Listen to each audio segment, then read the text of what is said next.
বিরোধীদের শুধু একটাই জিকির, রাজ্য সরকার নাকি কিছুই করছে না। তবে শনিবার আর.কে নগরে চন্দ্র রামা রাও টিএসআর ট্রেনিং সেন্টারে সম্পন্ন হয়ে গেল 92তম পুলিশ কনস্টেবল ব্যাচের পাসিং আউট প্যারেড অনুষ্ঠান। এতে খোদ উপস্থিত ছিলেন রাজ্যের প্রধান অভিভাবক তথা মুখ্যমন্ত্রী ডাক্তার মানিক সাহা। সঙ্গে ছিলেন পুলিশ প্রধান সহ অন্যান্য আধিকারিকরা।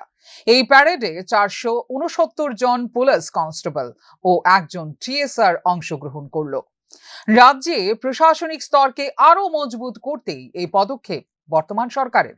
আর বিরোধীরা কেবল হাওয়ায় কথা বলে বেড়াচ্ছে, বর্তমান সরকার নাকি কিছুই করছে না, রাজ্যে নাকি আইন শৃঙ্খলা একদম তলানিতে। আসলে বিষয়টা যে সবটাই হাওয়ায় বলে বেড়াচ্ছেন বিরোধীরা, এর জল জ্যান্ত প্রমাণ পুলিশ ও টিএসআর এর এই নতুন নিযুক্তি। প্যারেড অনুষ্ঠান মঞ্চে দাঁড়িয়ে মুখ্যমন্ত্রী ডাক্তার মানিক সাহা বললেন, রাজ্যে ন্যায় সংহিতাকে অক্ষরে অক্ষরে মানা হচ্ছে, প্রশাসন তার নির্দিষ্ট লক্ষ্যে এগোচ্ছে। পূর্ণভাবে প্রতিশ্রুতিবদ্ধ।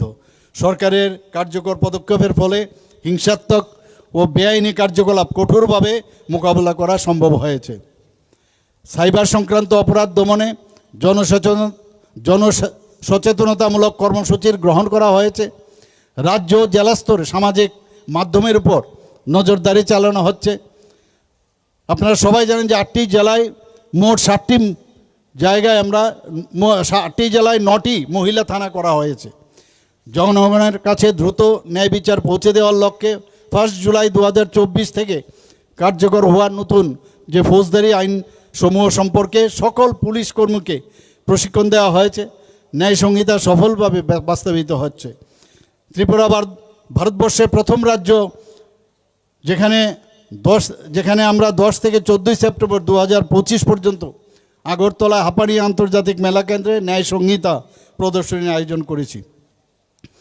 এই প্রদর্শনীতে নাগরিক, ছাত্রছাত্রী, আইনজীবী এবং সংশ্লিষ্ট সকলের মধ্যে ন্যায় সংহিতার অধীনে আনা যুগান্তকারী পরিবর্তন সম্পর্কে ব্যাপক অ্যাওয়ারনেস প্রোগ্রাম করা হয়েছে।